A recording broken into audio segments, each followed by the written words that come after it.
오늘도 수요예배에 참여하신 모든 성도님들 환영하고 축복합니다. 우리 먼저 사도신경으로 신앙 고백하심으로 예배 시작하도록 하겠습니다.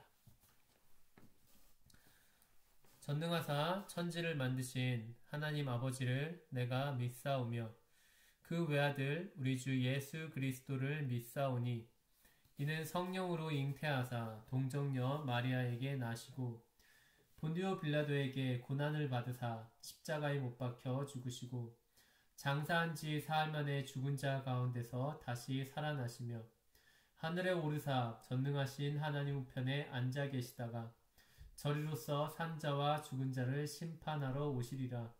성령을 믿사오며 거룩한 공회와 성도가 서로 교통하는 것과 죄를 사하여 주시는 것과 몸이 다시 사는 것과 영원히 사는 것을 믿사옵나이다.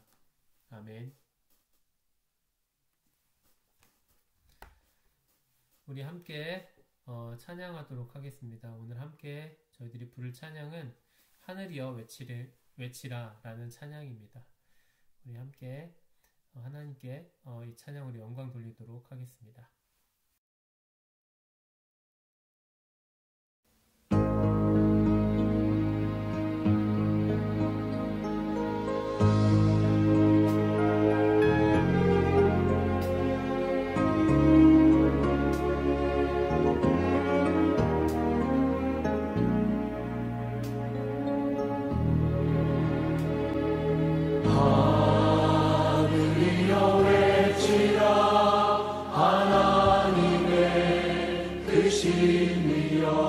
주의 영광을 선포하여라. 주 지으신 만물아 산과 바닷물이 기뻐 외치네. 주 행하는 놀라운 권능 모든 땅의 끝이 경외하리라. 선하신 생명 주신 나의 창조자 주님만을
함께 말씀 보도록 하겠습니다. 오늘 함께 볼 말씀은 구약 신명기 6장 4절에서 5절 말씀입니다. 구약 신명기 6장 4절에서 5절 말씀입니다. 제가 읽도록 하겠습니다. 이스라엘아 들으라. 우리 하나님 여호와는 오직 유일한 여호와시니 너는 마음을 다하고 뜻을 다하고 힘을 다하여 내 하나님 여호와를 사랑하라. 아멘. 오늘은 하이델베르그 요리문답 제34주일에 해당되는 제92문에서 95문에 해당되는 내용들을 함께 배우려고 합니다. 제가 먼저 92문부터 95문까지 읽도록 하겠습니다. 여태까지 한 거에 비해서 그 내용이 상당히 좀 길 수 있습니다. 하지만 우리들이 익숙한 내용이기 때문에 또 그렇게 또 지루하시진 않을 거라 생각이 듭니다. 눈으로 잘 따라와 주세요. 제가 읽도록 하겠습니다. 제92문 여호와의 율법이 무엇입니까?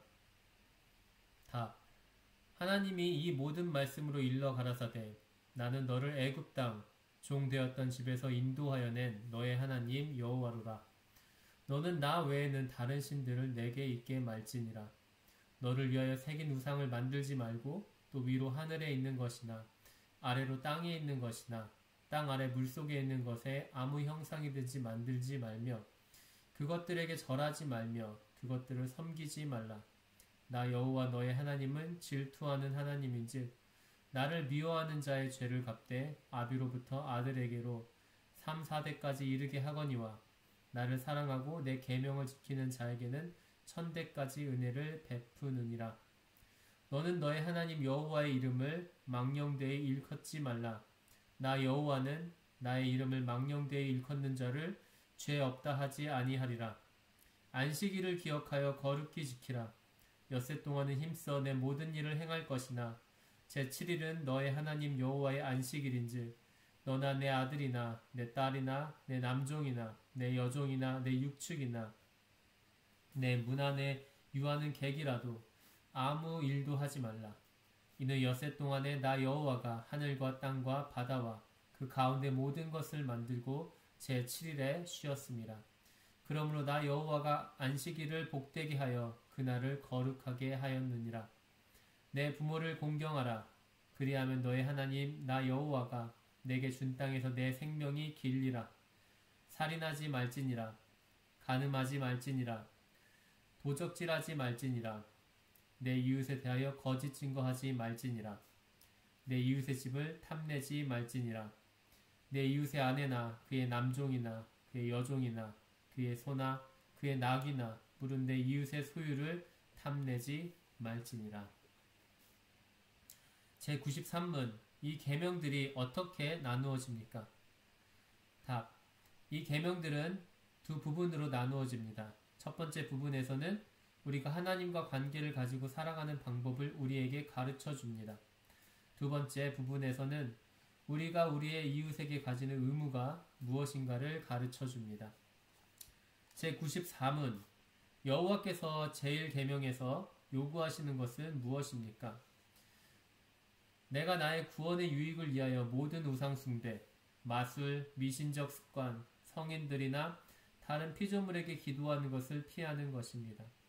또한 내가 마땅히 유일하신 참 하나님을 알아야 하고 오직 그 하나님만을 신뢰하고 겸손과 인내로 그 하나님께 복종하고 오직 그 하나님으로부터 오는 모든 선을 기대하고 그 하나님을 전심으로 사랑하고 두려워하고 영광을 돌리는 것입니다. 간단히 말해서 내가 조금이라도 그 하나님의 뜻을 거스리기보다는 차라리 모든 피조물을 버리라는 것입니다. 제95문 우상숭배란 무엇입니까? 답. 우상숭배란 말씀을 통하여 당신 자신을 계시하신 유일하신 참 하나님 대신에 혹은 추가해서 우리의 신뢰를 두는 어떤 것을 가지거나 만들어내는 것입니다. 아멘.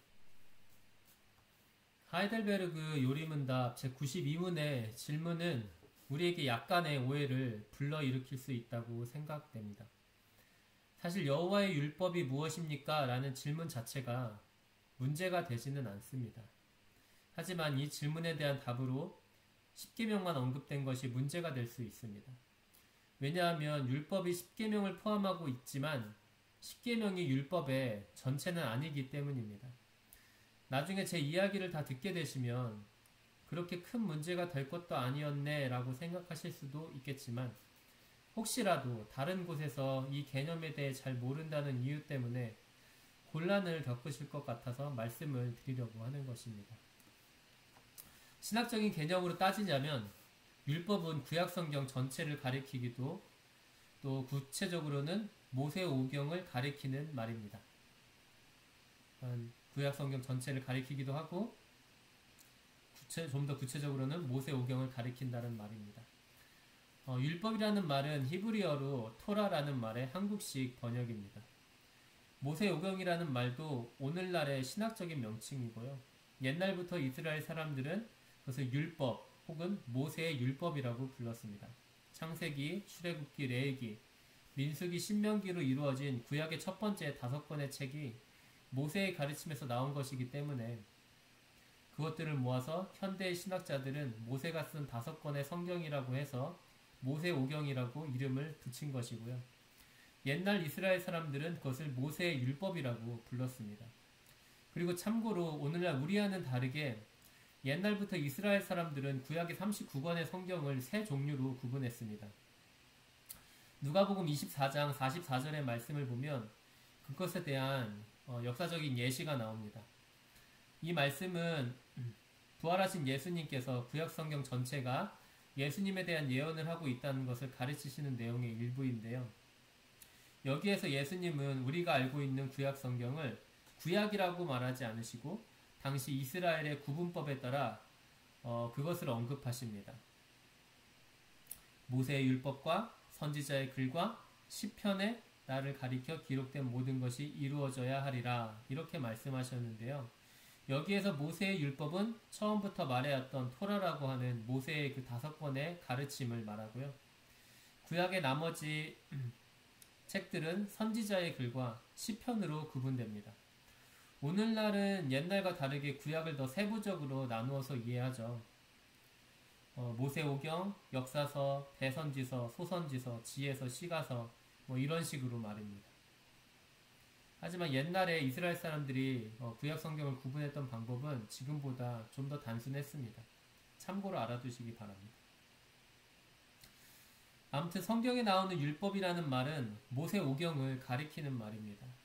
그리고 구약 성경 전체가 모세오경의 가르침을 언급하거나 그것에 근거된 가르침을 말하고 있기 때문에 구약 성경 전체를 가리켜서 율법이라고도 할 수 있는 것입니다. 제가 처음에 십계명이 율법에 속해 있기는 하지만 십계명이 율법 전체는 아니라고 말씀드렸죠. 다들 한 번쯤은 성경을 읽어보셔서 아시겠지만 모세오경에는 법에 대한 이야기만 나오는 것은 아닙니다. 세상의 기원에 대한 이야기도 나오고요. 하나님께서 사람들을 구원해 나가시는 역사적인 과정들도 기록되어 나옵니다. 그 이야기가 전개되는 과정에서 하나님께서 하나님의 백성들이 지켜야 할 여러 가지 법들을 이야기하셨는데 그 법들도 언급이 되죠. 오늘 저희들이 집중적으로 살펴볼 내용은 그런 법들에 대한 가르침이기 때문에 모세오경에 나오는 법들에 대한 신학적인 구분을 잠시 소개해 드리려고 합니다. 신학자들은 모세오경에 나오는 법을 3가지로 구분합니다. 첫 번째는 제사법이라고 하는데요. 하나님과의 온전한 관계를 회복하거나 유지하기 위한 제사를 드릴 때 반드시 지켜져야 되는 법입니다. 이 법은 제사 의식이 치러질 때 지켜져야 하는 기준을 말하고 있기 때문에 의식법이라고도 합니다. 또 제사를 드릴 때는 하나님 앞에서 정결한가 부정한가를 잘 따져야 하기 때문에 이것을 또 정결법이라고도 하고요. 두 번째는 재판법입니다. 하나님의 백성들이 이루고 있는 사회에서 일어나는 잘잘못을 따지고 보상하거나 벌을 내리는 기준이 되는 법입니다. 이것은 한 사회를 이루고 있는 시민들이 서로에게 지켜야 할 규범을 말하고 있기 때문에 시민법이라고도 불립니다. 마지막으로 세 번째는 도덕법으로 우리가 앞으로 살펴보게 될 십계명입니다. 십계명은 우리의 외면보다 내면에서 선을 이루라는 요구를 하기 때문에 도덕법이라고 불립니다. 제사법과 재판법의 경우 외적인 증거에만 문제가 없으면 정결하다 혹은 의롭다는 판단이 가능합니다. 예를 들어 율법에 기록된 기준에 따라 제사를 수행하면 아무 문제가 없습니다. 그 사람의 내면에 어떤 것이 있든지 상관없이 말입니다. 하지만 십계명은 우리의 마음을 살필 것을 요구합니다. 심지어 십계명의 마지막 계명은 남의 것에 욕심을 내는 탐심, 탐욕스러운 마음을 지적함으로써 십계명이 우리의 마음에 선을 이루라는 요구를 하고 있음을 문자적으로 보여줍니다. 우리는 보통 교회에서 예수님께서 율법을 완성하셨기 때문에 율법을 더 이상 지킬 필요가 없다는 말을 듣습니다. 이 말은 다른 말로 예수님의 구원 사역이 율법을 폐지했다는 것이죠. 이 말이 아주 틀린 말은 아닙니다. 하지만 정확히 말하자면 예수님의 구속 사역으로 인해 폐지된 율법도 있지만 여전히 유효한 율법도 있습니다. 사실 제가 앞서 구약의 율법에 대한 세 가지 신학적 구분을 이야기한 이유가 바로 그러한 사실에 있습니다. 결론부터 말씀드리자면 예수님의 구속 사역으로 인해 구약의 제사법과 재판법은 폐지되었습니다. 그렇다고 해서 구약의 제사법과 재판법이 어떤 결함이 있어서 폐지된 것은 아닙니다. 좀 더 정확하게 말하자면 그 법들은 예수님께서 이루실 일의 예언과 같은 것이었고 예수님의 구속 사역은 그 법들을 완성하신 것입니다. 예수님께서는 하나님 앞에서 완전히 정결하고 의로운 분으로서 모든 사람들의 죄를 대신 짊어지시고 그것에 대한 값을 완전히 치르신 대속물이 되셨습니다. 그리고 영원하신 대제사장으로서 우리가 하나님과 평화롭고 화목한 관계가 되도록 이끌어 주셨습니다. 예수님께서는 영원한 효력을 지닌 단 한 번의 제사를 드리심으로써 구약의 제사법을 완성하신 것입니다. 그렇기 때문에 오늘날 구약의 율법에 따라 제사를 드릴 이유가 없어진 것이죠. 예수님께서는 사람들을 구원하시고 그들을 하나님의 백성이 되게 하심으로써 하나님의 나라를 이 땅에 이루셨습니다. 옛날에는 이스라엘의 백성들이 하나님의 나라를 이 땅에 세우는 역할을 했습니다. 그렇기 때문에 당시 이스라엘 사회는 그 사회가 하나님의 백성들로 이루어졌다는 정체성을 드러내기 위해 당시만의 특유한 재판법을 갖고 있어야 했습니다. 예수님께서는 이스라엘을 구원하시기 위해서만 이 땅에 오신 것이 아니라 그를 믿는 모든 사람들을 구원하기 위해 오셨습니다. 다른 말로 하자면 하나님의 나라의 백성들이 활동하고 있는 시대와 지역이 옛날의 이스라엘의 그것을 넘어서 버린 것입니다. 옛날 이스라엘의 재판법은 더 커진 하나님의 나라를 포괄할 수 없기 때문에 그것은 이제 절대적인 권위를 갖지 못하는 것이죠. 하지만 도덕법인 십계명은 폐지되지 않았고 여전히 유효합니다. 사실 도덕법에 문제가 생겼기 때문에 필요하게 된 법이 제사법과 재판법이라고 할 수 있을 것입니다. 사람의 내면의 도덕적 문제가 하나님과의 관계를 악화시켰습니다. 그 악화된 관계를 해결하기 위해 제사법이 필요했습니다. 그리고 사람들의 도덕적 문제가 서로를 해치는 일이 없도록 제약을 걸어두는 재판법이 또 필요했죠. 제사법에 관한 모든 요구사항을 예수님께서 모두 충족시키셨고 이제 하나님의 나라가 구약의 이스라엘 사회에만 국한되어 있지 않기 때문에 구약의 제사법과 재판법은 폐지되었습니다.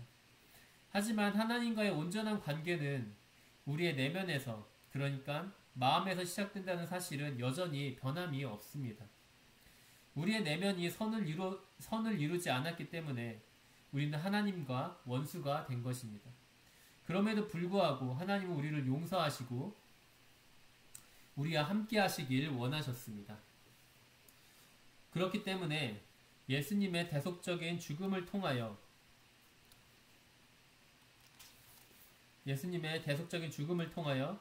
우리와의 원수 관계를 청산하시고 우리에게 하나님이 기뻐하시는 선을 이루는 마음을 창조하시기를 원하셨습니다.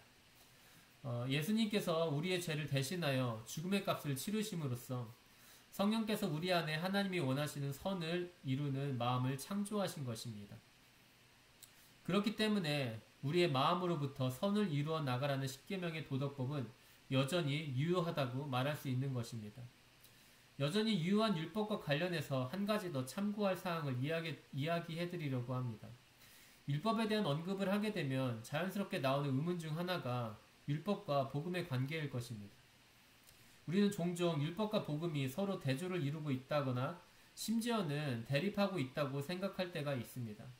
사실 율법과 복음이 서로 차이점을 갖고 있기는 하지만 그것을 대조적으로 만드는 것은 우리의 마음의 상태라고 생각됩니다. 율법과 복음 모두 하나님과의 온전한 관계는 선한 일을 이루어 나가는 마음에 달려있다는 사실을 공유하고 있습니다. 다만 우리의 마음이 선이 아니라 악을 추구하고 있다면 율법은 우리를 그저 정죄하고 죽음의 형벌을 예언하며 압박하고 괴롭힐 것입니다. 반대로 우리가 복음을 믿고 하나님의 은혜를 받았다면 율법은 우리의 소망의 구체적인 내용이 될 것입니다. 우리가 그 율법에 합당한 삶을 살지 못했음에도 불구하고 예수님은 우리를 대신하여 죄의 값을 죽음으로 치르셨고 우리가 온전한 마음으로 하나님의 율법을 지켜나갈 수 있도록 영원토록 우리와 함께 하시며 우리를 도우실 것이기 때문입니다. 하이델베르그 요리문답 제93문의 답은 십계명이 두 부분으로 나누어진다고 이야기하고 있습니다. 제1계명에서 4계명은 하나님을 사랑하는 것에 대해서 말하고 있고요. 또 제5계명에서 제10계명은 이웃을 사랑하는 것에 대하여 말하고 있습니다. 우리는 이러한 구분을 예수님의 가르침에서 분명하게 확인할 수 있습니다. 공간복음에서 모두 공통적으로 언급되는 이야기지만 여기서는 마태복음의 9절만 인용하도록 하겠습니다. 예수께서 이르시되 내 마음을 다하고 목숨을 다하고 뜻을 다하여 주 너의 하나님을 사랑하라 하셨으니 이것이 크고 첫째 되는 계명이요 둘째도 그와 같으니 내 이웃을 내 자신같이 사랑하라 하셨으니 이 두 계명이 온 율법과 선지자의 강령이니라. 이것은 누군가 예수님에게 율법에서 가장 큰 계명이 무엇인지를 물어봤을 때 예수님께서 대답하신 말씀입니다. 율법에서 가장 중요한 주제는 바로 사랑입니다. 그리고 그 사랑은 두 가지로 나누어지는데 하나는 하나님을 사랑하는 것이고요. 다른 하나는 이웃을 사랑하는 것입니다. 상대방과 교제를 나눌 수 있는 마음을 가진 존재들이 할 수 있는, 아니 해야 하는 가장 온전한 관계는 바로 사랑입니다. 우리는 하나님을 사랑함으로 하나님과 온전한 관계를 이루어야 합니다. 그리고 하나님은 사람들에게 서로 사랑할 것을 명하셨습니다. 하나님을 사랑한다면 이웃을 사랑하라는 하나님의 명령을 따라야 할 것입니다. 이웃을 사랑하라는 하나님의 명령은 결국 하나님도 사람을 사랑하신다는 것을 말해줍니다. 우리가 하나님의 백성이라면 우리는 마음에서부터 하나님을 사랑하고 이웃을 사랑함으로써 선을 이루어 나가야 하는 것입니다. 제94문과 95문은 10계명의 제1계명이 우리에게 주는 교훈이 무엇인지를 설명합니다. 일단 제1계명을 살피기에 앞서 10계명 전체의 서론을 살펴보는 게 좋을 것 같습니다. 구약에서 10계명이 기록된 곳은 출애굽기 20장 그리고 신명기 5장입니다. 이 두 개의 기록 모두가 나는 너를 애굽 땅 종되었던 집에서 인도하여 낸 내 하나님 여호와니라 라는 서론을 갖고 있습니다. 이 서론의 의의에 대하여 간략하게 설명하자면 10계명은 이스라엘이 하나님으로부터 구원을 받기 전에 요구된 것이 아니라 그 이후에 요구되었다는 것입니다. 그것은 10계명이 하나님의 백성이 되기 위해서가 아니라 이제 하나님의 백성이 된 사람들이 해야 할 일을 말해주고 있다는 것을 가리킵니다. 그렇다면 이제 하나님의 백성이 된 사람들은 구체적으로 어떠한 마음을 갖고 살아야 할까요? 오늘은 하나님을 대하는 우리의 마음가짐이 어떠해야 하는지에 대하여 배울 것입니다. 그 중에서도 10계명의 제1계명이 말하는 하나님을 대하는 우리의 마음가짐에 대하여 살펴보려고 합니다. 오늘날의 교회가 제일 걱정하고 있는 세상의 유행 중 하나는 아마 다원주의일 것입니다. 그리고 다원주의의 다원주의가 언급되면 따라서 연상되는 것은 상대주의라는 말이겠죠. 다원주의란 우리 사회의 각 개인이 갖고 있는 차이점을 서로 받아들이자, 인정하자라는 것입니다. 그리고 상대주의란 무언가 옳고 그름을 판단하는 각 개인의 기준의 차이점을 인정은 하되 그것이 틀렸다고 말하지는 말자는 것입니다. 오늘날 다원주의와 상대주의의 유행은 교회의 기본적인 입장을 매우 곤란하게 만드는 것이 사실입니다. 성경을 통해 진리를 계시하시는 하나님을 믿는 신앙이 아닌 다른 종교의 입장도 옳다고 말해야 한다는 세상의 압박이 있기 때문이죠. 그러한 다원주의적이고 상대주의적인 세상의 압박에도 불구하고 교회가 올바른 신앙을 유지할 수 있도록 가르침을 주는 말씀 중 하나는 바로 오늘 살펴볼 10계명의 제1계명일 것입니다. 너는 나 외에는 다른 신들을 내게 있게 말지니라. 이것은 오늘날 교회에서 특히나 강조되는 말씀인 것 같습니다. 교회는 세상의 다원주의와 상대주의를 거부해야 참된 신앙을 유지할 수 있기 때문입니다. 하지만 사실 이 제1계명은 오늘날 다원주의와 상대주의가 야기할 문제를 염두에 두고 나온 말씀은 아닙니다. 왜냐하면 제1계명은 오늘날의 다원주의와 상대주의보다 더 심각한 문제가 따로 있다는 전제하에 나온 가르침이기 때문입니다. 오늘날은 정말 유난스럽게 다원주의와 상대주의를 강조하는 것이 문제이긴 합니다. 다원주의를 거부하는 것도 다원화가 인정되는 사회에서 당연히 인정되어야 할 하나의 의견일 뿐입니다. 누군가 다원주의를 거부하는 의견을 거부한다면 그 사람은 다원주의를 인정하는 것이 아닙니다. 그것은 다원주의라는 또 다른 환원주의를 옹호하는 것입니다. 상대주의의 경우도 마찬가지예요. 누군가 상대주의를 거부하는 의견을 거부한다면 그 사람은 상대주의를 지향하는 것이 아닙니다. 그것은 상대주의라는 또 다른 절대주의를 옹호할 뿐입니다. 오늘날 사람들 사이에서 유행하는 다원적이고 상대적인 사고방식은 어느 지점에 이르면 아까 전에 말씀드린 것처럼 논리적 모순에 빠지게 됩니다. 만약 무언가를 판단함에 있어서 다원적이고 상대적인 사고방식이 논리적 모순에 빠져 있음에도 불구하고 여전히 상대주의적이고 다원주의적인 생각을 고수한다면 그것은 그냥 듣는 사람의 기분을 좋게 해주려는 시도에 불과할 것입니다. 우리는 지옥과 천국이 없다고 말하는 사람에게 당신 말이 맞을 수도 있다 라고 말할 수 있습니다. 우리가 그렇게 말해주면 적어도 그 사람의 기분은 상하지 않을 것입니다. 하지만 우리가 살다 보면 지옥과 천국의 필요성을 느낄 때가 있습니다. 심지어 그것을 믿지 않았던 사람들조차도 말입니다. 그런 경우에 다원주의와 상대주의적 사고는 아무런 도움이 되지 않습니다. 왜냐하면 그런 사고방식은 무엇이 진짜인지에 대한 확실한 지식이 없는 상황을 극복하려는 인간의 아주 변변찮은 노력에 불과하기 때문입니다. 하나님이 유일한 신이냐, 그렇지 않느냐라는 질문에 답하는 데 있어서 전전긍긍하고 있는 쪽은 하나님이 아니라 사람입니다. 인간의 입장에서는 하나님이 먼저 알려주시지 않는 한 그것을 확인할 수가 없습니다. 그리고 인간이 어떤 입장을 취하든지 하나님이 신이라는 사실은 변함이 없습니다. 그렇기 때문에 오늘날의 다원주의와 상대주의는 성경에서 그렇게 대수로운 문제가 아닙니다. 오히려 성경이 심각하게 다루고 있는 문제는 따로 있습니다. 그 문제가 무엇인지 아는 것이 오늘 제1계명을 이해하는 열쇠가 될 것입니다. 우리가 제1계명을 잘 이해하기 위해 우선적으로 알아야 할 것은 이 계명을 처음 받았던 구약의 이스라엘 사람들이 살았던 시대의 모습입니다. 당시 이스라엘 사회와 그 주변에 있던 다른 나라들이 우주를 이해하는 방식은 신 개념을 사용하는 것이었습니다.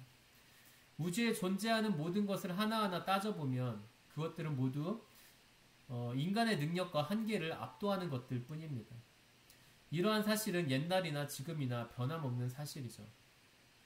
지금같이 과학기술이 발달한 시대는 자연의 압도적인 힘을 숫자로 측정하고 설명할 수 있지만 옛날은 지금과 같지 않았기 때문에 그 당시에 살았던 사람들이 자연의 압도적인 힘을 표현할 수 있는 방법은 그것을 신으로 이해하는 것이었습니다. 예를 들어 그들은 태양신에 의해 태양이 그 압도적인 힘을 보인다고 생각했습니다. 태양신이 그 태양의 힘을 주관한다라고 생각한 것이죠. 그런 식으로 그들은 자신들에게 압도적으로 생각되는 자연의 각 부분들에 각각에 해당하는 신의 개념을 부여했습니다. 그리고 그들은 우주의 곳곳을 주관하는 모든 신들이 모여 회의를 하고 세상을 어떻게 통치할지를 결정한다고 생각했습니다. 신들은 모든 신들이 모이는 회의장인 만신전에 모였고 그 신들 중에서 우두머리가 되는 신 한 명이 그 회의를 주도했습니다. 그리고 그 우두머리가 되는 신은 각각의 나라가 어떤 신을 섬기느냐에 따라 달랐습니다. 당시 이스라엘의 주변국들은 그런 만신전의 개념을 공유했지만 그 만신전의 우두머리는 각 나라가 섬기고자 했던 신에 따라 달랐던 것이죠. 이런 것을 봤을 때 사실 어떻게 보면 이스라엘의 주변국들은 각각 하나의 신을 모셨던 것입니다. 이스라엘처럼 말입니다. 이스라엘도 한 분 하나님만 모시잖아요. 다른 말로 다른 신들의 존재를 인정하면서도 그 중에서 가장 큰 신으로 모시는 신을 하나씩 갖고 있었던 것입니다. 이스라엘 또한 그러한 문화에 익숙한 사회였기 때문에 그들이 하나님을 섬긴다고 할 때 그 만신전의 우두머리가 되는 신들의 모임의 우두머리가 되는 신 개념으로 하나님을 이해할 수 있었던 위험에 빠져 있었던 것이죠. 그런 오류에 빠질 확률에 처해 있었던 것입니다. 십계명의 제1계명은 바로 이러한 문화적 배경과 그 배경이 갖고 있는 문제점을 지적하고 반대하는 것입니다. 하나님은 만신전에 모여있는 여러 신들 중에 최고의 우두머리로 인정되는 정도의 신이 아닙니다. 하나님 외에는 세상의 약간의 일부분이라도 주관하는 또 다른 신들은 그런 신들 같은 것은 존재하지 않습니다. 세상의 모든 만물을 창조하고 보존하고 통치할 수 있는 신은 오직 하나님 한 분뿐인 것을 오늘 제10계명의 1계명이 말해주고 있는 것입니다. 여기서 우리는 하나님께서 왜 그렇게 자신만이 신이라는 사실을 강조하셨는지에 대해서 좀 더 생각해 볼 필요가 있습니다. 다시 한번 말씀드리지만 하나님은 자신의 존재에 대하여 증명하는 일 때문에 전전긍긍하지 않으십니다. 그렇기 때문에 제1계명을 포함한 10계명의 첫 4계명들은 하나님께서 단순히 자신이 어떤 분인지를 설명하는 것을 목적으로 두고 있는 것이 아니라 사람들이 하나님과 온전한 관계를 맺기 위해 반드시 알아야 하는 하나님에 대한 변치 않는 진리를 알려주는 것을 목적으로 하고 있습니다. 그래서 우리는 무엇보다 하나님의 입장보다는 사람의 입장에 관심을 둘 필요가 있습니다. 왜냐하면 하나님께서는 사람의 마음에서 하나님과의 관계를 깨트리는 무언가를 보셨고 그것을 바로잡기 위해 사람들에게 하나님에 관한 참된 지식을 주셔야겠다고 판단하셨기 때문입니다. 좀 더 이해를 돕기 위해서 아까 잠시 했던 이야기를 다시 해보려고 합니다. 옛날이나 지금이나 우주 혹은 자연의 힘이 인간의 능력과 한계를 압도한다는 것은 변함없는 사실이죠. 오늘날 우리들은 옛날처럼 우주의 압도적인 힘을 신의 능력으로 생각했던 경외심 같은 것을 갖고 있지 않습니다. 거의. 왜냐하면 오늘날 우리는 우주에 존재하는 모든 것들을 숫자나 기호로 설명하는 시대에서 살고 있기 때문입니다. 하지만 그것이 신보다는 경외감이 떨어지는 숫자로 표현되었다 할지라도 여전히 우주의 힘이 사람의 능력과 한계를 압도한다는 것은 변함이 없습니다. 사람은 우주가 돌아가는 원리에 기대어 살고 있기 때문에 사람의 삶에 더욱 안전하고 풍요롭기 위해서는 우주가 마냥 사람을 압도하는 것보다 사람에 의해 어느 정도 통제되어야 합니다. 오늘날 우리가 옛날보다 좀 더 안전하고 풍요로운 세상에 살고 있다고 생각하는 이유가 거기에 있습니다. 과학기술의 발전으로 오늘날의 우리는 우주의 압도적인 힘을 우리가 살기에 적합하게 어느 정도 통제할 수 있게 되었기 때문입니다. 그렇기 때문에 많은 현대인들의 마음속에는 모든 것을 숫자로 계산하고 이해하는 사고방식만 있으면 우주의 어떤 압도적인 힘도 통제가 가능할 거라는 고정된 인식이 있습니다. 그런데 옛날 고대인들이 가졌던 사고방식 또한 현대인들의 그것과 다르지가 않습니다. 다만 과학기술이 발달하지 않았던 상황에서 우주의 압도적인 힘을 신의 활동으로 표현했을 뿐이지 그들 또한 현대인들처럼 우주의 압도적인 힘을 자기들에게 유리하게 통제하고 싶어 했던 것입니다. 그래서 그들은 신들의 기분을 좋게 해주고 자기들의 원하는 대로 우주의 압도적인 힘이 통제되기를 기대한 것입니다. 그래서 과학자들이 온갖 자연의 법칙을 발견하는 것처럼 고대인들은 온갖 자연을 주관하는 신들을 만들어낸 것입니다. 요약하여 말하자면 고대인들의 만신전에 모인 신들의 개념은 우주를 자기들의 뜻대로 통제하고자 했던 욕망에서 나온 것입니다. 만신전 자체가 실제로 존재하지 않았던 것은 당연하고 그러한 상상이 온 우주의 통제권을 인간이 소유해보겠다는 욕망에서 나온 것을 보셨기 때문에 하나님은 제1계명의 가르침을 말씀하신 것입니다. 결론부터 말하자면 사람의 안정과 풍요로움은 온 우주의 통제권을 소유하는 것에서 나오는 것이 아니라 온 우주의 통제권을 가지신 하나님을 의존함으로써 주어지는 것입니다. 왜냐하면 인간은 처음부터 온 우주의 통제권을 가질 만한 권한도 능력도 없었기 때문입니다. 그리고 오직 하나님만이 유일한 신으로서 온 우주의 통제권을 소유할 권한과 능력을 갖고 계시기 때문입니다. 무언가를 자신이 직접 소유하고 통제할 수 있는 것과 다른 누군가를 의존해야만 무언가를 사용할 수 있는 것 중 어떤 것이 심리적으로 안정감을 가져다 줄까요? 아마 전자일 것입니다. 무언가가 확실히 나의 소유라면 필요할 때마다 그것을 언제든지 사용할 수 있기 때문이죠. 그래서 마음에 안정감이 있습니다. 반면에 어떤 것을 사용하기 위해 혹은 어떤 결과를 얻기 위해 다른 누군가를 의존하는 것은 심리적으로 불안합니다. 그런 경우 나에게는 어떤 결정권도 없기 때문이고 내가 의존해야 하는 누군가가 나를 좋게 생각해 줄지 그렇지 않을지 모르면 그 불안감이 더 커지기 때문이죠. 인간의 이런 마음의 불안감은 결국 더 쉬운 쪽을 택하게 만듭니다. 다는 아니더라도 적어도 다른 사람보다는 더 많이 소유하고 더 많은 통제력을 가져보겠다는 선택 말입니다. 그냥 사람의 마음속도 헤아리기가 어려운데 신의 마음은 어떻게 헤아리고 그가 나에게 잘해줄지 그렇지 않을지를 쉽게 판단할 수가 없으니까요. 고대인들 또한 더 쉬운 쪽을 택했던 것입니다. 누군가를 의존해야 하는 입장에 있는 사람이 겪게 되는 불안감과 조급함이 만들어낸 소유욕과 통제욕이 고대인들의 마음속에 작용해서 만들어낸 개념이 바로 만신전에 모인 신들이었습니다. 하나님은 제1계명을 통해서 사람의 안정과 풍요로움을 위해서 무언가를 소유하고 통제하는 것에 집착하지 말고 하나님만을 의존할 것을 명령하십니다. 왜냐하면 하나님만이 온 우주를 소유하고 통제하실 수 있기 때문입니다.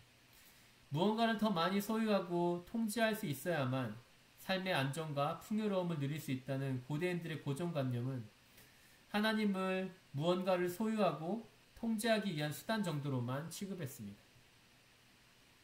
그것은 당시 이스라엘이 거부하고 피해야 할 심각한 문제였습니다. 하나님은 우리의 의존의 대상이지 우리의 삶의 수단이 아닙니다. 그리고 진정한 삶의 안정과 풍요로움은 하나님만이 온 우주를 소유하시며 통제하신다는 사실을 인정하고 그분을 의존할 때에만 가능한 것입니다. 구약 성경에는 우상 숭배에 대한 경고와 정죄가 정말로 많이 나옵니다. 구약 시대 이스라엘 사회와 그 주변국들에게 우상 숭배는 아주 일상적으로 일어나는 일들이었습니다. 당시 고대 사회에서 우상은 그 우상에 해당되는 신을 섬기는 사람들이 정성스럽게 만든 음식을 그 신에게 전달하는 매개체였습니다. 그렇다고 우상에 음식을 갖다 바치는 사람들이 그 신을 사랑해서 그런 것은 아니었습니다. 그들은 자신들을 압도하는 힘을 가진 신을 그저 두려워하기만 했습니다. 그리고 어떻게든 그 신의 힘을 이용해서 삶의 안정과 풍요를 얻어내고 싶었을 뿐입니다. 당시 고대인들이 생각하기에 우상을 매개로 한 음식 대접은 신을 자기들의 뜻대로 통제할 수 있는 방법이었습니다. 하이델베르그 제95문의 답은 우상숭배에 대하여 다음과 같이 말합니다. 우상숭배란 말씀을 통하여 당신 자신을 계시하신 유일하신 참 하나님 대신에 혹은 추가해서 우리의 신뢰를 두는 어떤 것을 가지거나 만들어내는 것입니다. 하나님 대신에 혹은 추가해서 신뢰의 대상을 만드는 이유가 무엇일까요? 사람이 하나님을 통제할 수가 없으니까 사람이 통제할 수 있는 다른 신을 찾으려고 시도한 것이죠. 그리고 이러한 시도는 구약시대의 이스라엘이 자주 시험에 들고 하나님의 진노를 샀던 일 중 하나입니다.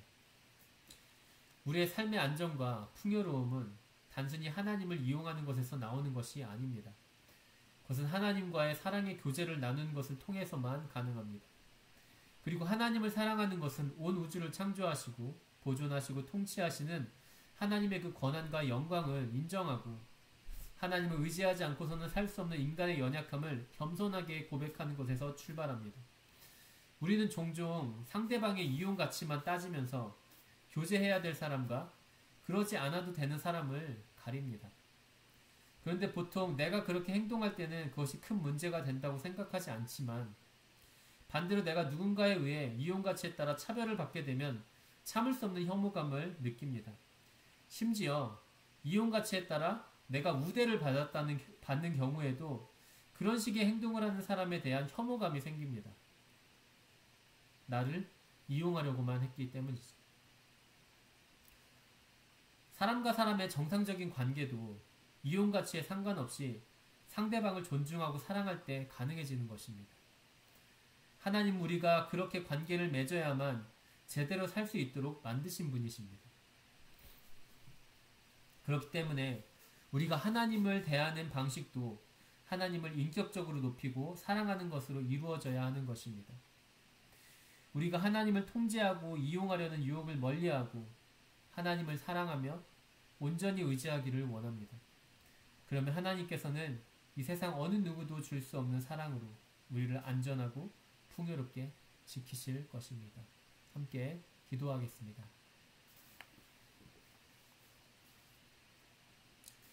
거룩하고 자비하신 하나님 아버지, 오늘은 제1계명의 가르침을 함께 공부했습니다.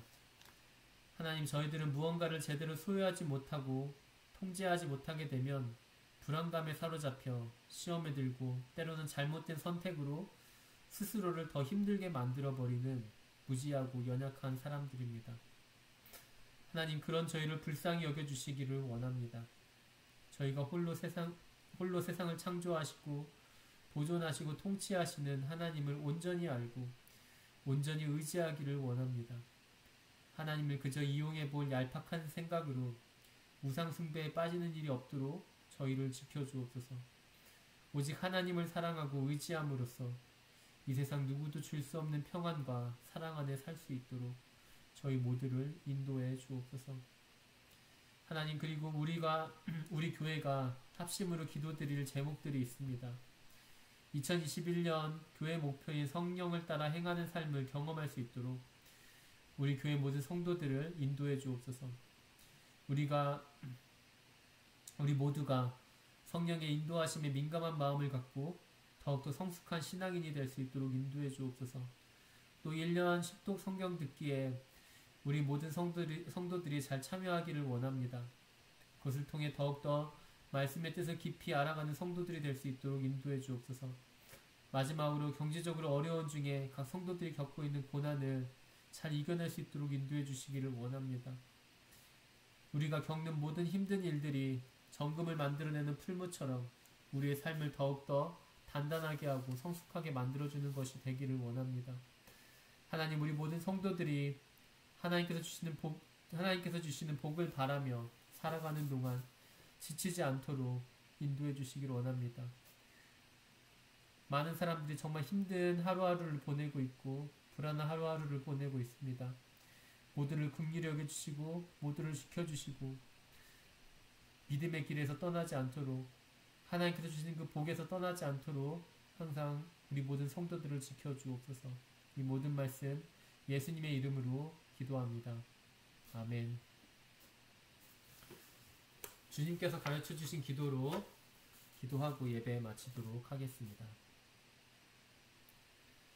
하늘에 계신 우리 아버지여, 이름이 거룩히 여김을 받으시오며 나라의 임하옵시며 뜻이 하늘에서 이루어진 것 같이 땅에서도 이루어지이다. 오늘날 우리에게 일용할 양식을 주옵시고 우리가 우리에게 죄 지은 자를 사하여 준 것 같이 우리의 죄를 사하여 주옵시고 우리를 시험에 들게 하지 마옵시고 다만 악에서 구하옵소서. 대개 나라와 권세와 영광이 아버지께 영원히 있사옵나이다. 아멘.